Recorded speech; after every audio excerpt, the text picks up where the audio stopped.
दोस्तों, जरा कल्पना कीजिए उस दौर की जब मदीने की गलियों में सुकून और बरकत फैली हुई थी। हर घर में रौनक थी, हर चेहरे पर इत्मीनान था। लेकिन उन्हीं रोशन गलियों के बीच एक छोटा सा घर भी था। एक ऐसा घर जहां सोने चांदी की चमक नहीं थी, मगर सब्र, यकीन और अल्लाह पर भरोसे की ऐसी रोशनी थी जो पूरी दुनिया की दौलत से भी ज्यादा कीमती थी।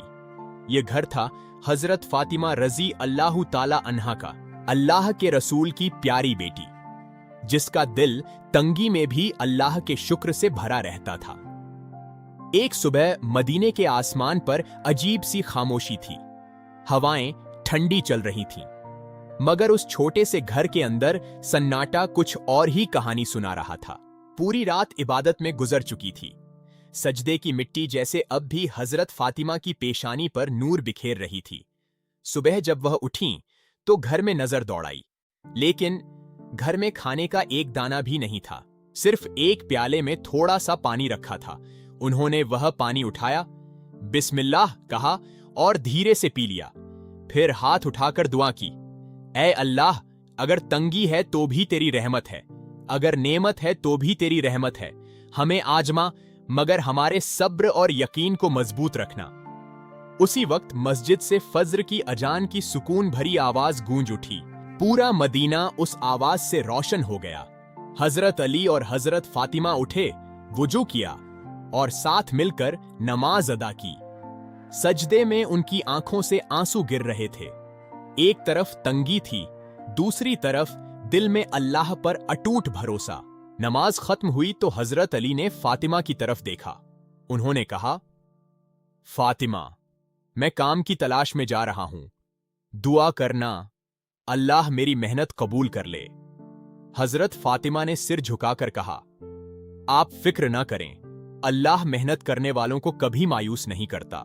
इतना कहकर हजरत अली तपते रेगिस्तान की तरफ निकल पड़े। नंगे पांव रेत उनके तलवों को जला रही थी, मगर दिल में सिर्फ एक ख्याल था, बच्चों के लिए कुछ लेकर लौटना है। उधर घर में छोटे हसन और हुसैन अपनी अम्मी की तरफ देख रहे थे। उन्होंने मासूम आवाज में कहा, अम्मी जान, हमें बहुत भूख लगी है, कुछ खाने को दे दीजिए। यह सुनकर हजरत फातिमा की आंखें भर आईं। मुस्कुराकर बोली, मेरे शहजादों, दुनिया इम्तिहान है, सब्र करो, इंशाअल्लाह तुम्हारे अब्बा जरूर कुछ लेकर आएंगे। इधर हजरत अली पूरे शहर में काम ढूंढते रहे, लेकिन हर जगह मायूसी मिली। फिर उन्हें शहर के किनारे एक खजूर का बाग याद आया। वह वहां पहुंचे, मालिक से कहा, अगर कोई काम हो तो बता दीजिए, मेरे बच्चे भूखे हैं। ताजिर ने कहा, अगर तुम मेरे खजूर के बाग में काम करो तो मेहनताना खजूर में दूंगा।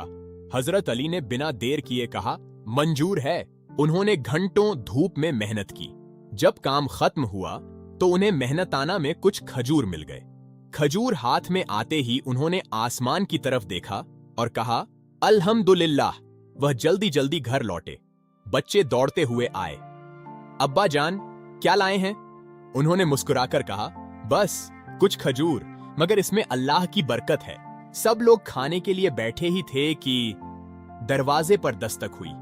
दरवाजा खोला तो सामने एक बूढ़ा आदमी खड़ा था।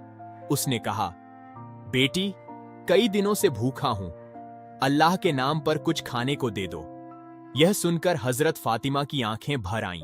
उन्होंने हजरत अली की तरफ देखा और कहा, अगर हम यह खजूर इन्हें दे दें और हम पानी पीकर गुजारा कर लें तो? अगले दिन फिर वही हाल था, लेकिन उस घर में शिकायत नहीं थी, सिर्फ सब्र और शुक्र था। और फिर अल्लाह ने उनकी इस कुर्बानी को देखा। आसमानों में हुक्म हुआ और एक फरिश्ता इंसानी शक्ल में उनके घर आया। जब दरवाजा खुला तो उसने कहा, मैं अल्लाह की तरफ से भेजा गया फरिश्ता हूं। जिस तरह तुमने भूखे रहकर दूसरों को खिलाया, उसी तरह अल्लाह ने तुम्हारे लिए जन्नत से रिज्क भेजा है। घर के अंदर जन्नत का खाना रखा गया। कुछ पल खामोशी रही। फिर हजरत अली ने बिना सवाल किए सारे खजूर उस बूढ़े को दे दिए।